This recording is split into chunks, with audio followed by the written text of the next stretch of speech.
my colleague Jignesh Patel, who joins me from Rajkot in Gujarat. Jignesh, आपका a very warm welcome to you. 28 लोगों की मृत्यु हो गई है इस मैसिव फायर में जो which took place at a gaming zone in Gujarat, Rajkot. अब सवाल ये है कि इन 28 मौतों का जिम्मेदार कौन?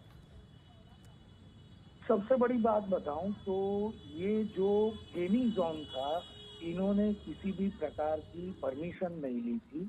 3 मंजिले का ये गेमिंग जोन था, जिसमें जब बच्चे आते थे गेमिंग के लिए, कल की जो घटना हुई उसमें बहुत सारे लोग भी अंदर थे, और एक ही एग्जिट पॉइंट और एंट्री पॉइंट एक ही रखा था, जिसके कारण इतने सारे 28 लोगों की डेथ हुई है। और अभी भी मलबे में जो मिसिंग पर्सन है उनको ढूंढा जा रहा है, यानी कि अभी भी ये मौत का आंक है वो बढ़ने की गुंजाइश है।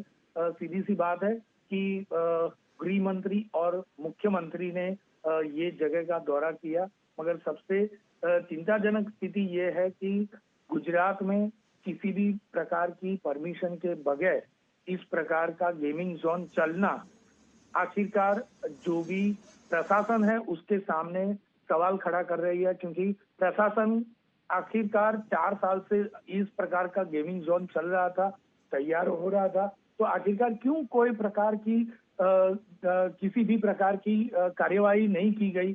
और सबसे बड़ी बात कि आम लोग वहां पर जा रहे थे, फायर की कोई भी एनओसी नहीं थी, तो ये जो गेमिंग जोन था उसके ऊपर कोई भी प्रकार का चेकिंग क्यों जो लोकल प्रशासन है उन्होंने क्यों नहीं किया था। अगर उन्होंने योग्य प्रकार की यानी उन्होंने जो कार्यवाही की होती तो आज न तो गृह मंत्री न तो मुख्यमंत्री को यहाँ पे आना होता। और सबसे बड़ी बात कि अनेक परिवारों के जो स्वजन है, अनेक परिवारों के जो लोग हैं वो आज उनके घर पे होते, मगर एक गलती के कारण जो गेमिंग जोन के मालिक है उन्होंने किसी भी प्रकार की सावधानी नहीं बरती, साथ में किसी भी प्रकार का लाइसेंस नहीं लिया। उनकी एक गलती के कारण आज 28 परिवार अभी तक अपने स्वजन को ढूंढ रहे हैं। My colleague Jignesh Patel, who joins me from Rajkot in Gujarat. Jignesh, आपका a very warm welcome to you.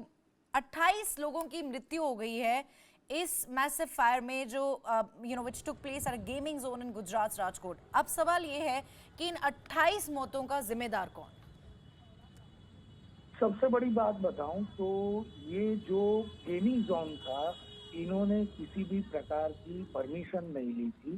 3 मंजिले का ये गेमिंग जोन था, जिसमें जब बच्चे आते थे गेमिंग के लिए, कल की जो घटना हुई उसमें बहुत सारे लोग भी अंदर थे, और एक ही एग्जिट पॉइंट और एंट्री पॉइंट एक ही रखा था, जिसके कारण इतने सारे 28 लोगों की डेथ हुई है। और अभी भी मलबे में जो मिसिंग पर्सन है उनको ढूंढा जा रहा है, यानी कि अभी भी ये मौत का आंक है वो बढ़ने की गुंजाइश है।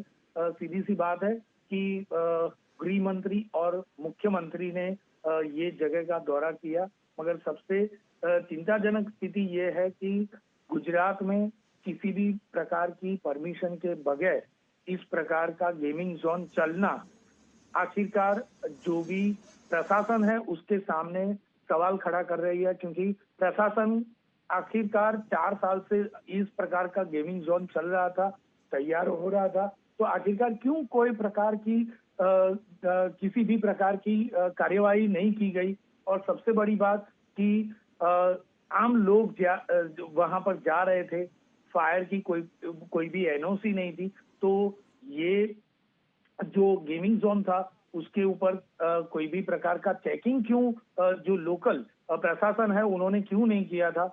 अगर उन्होंने योग्य प्रकार की यानी उन्होंने जो कार्यवाही की होती तो आज न तो गृह मंत्री न तो मुख्यमंत्री को यहाँ पे आना होता। और सबसे बड़ी बात कि अनेक परिवारों के जो स्वजन है, अनेक परिवारों के जो लोग हैं वो आज उनके घर पे होते, मगर एक गलती के कारण जो गेमिंग जोन के मालिक है उन्होंने किसी भी प्रकार की सावधानी नहीं बरती, साथ में किसी भी प्रकार का लाइसेंस नहीं लिया। उनकी एक गलती के कारण आज 28 परिवार अभी तक अपने स्वजन को ढूंढ रहे हैं।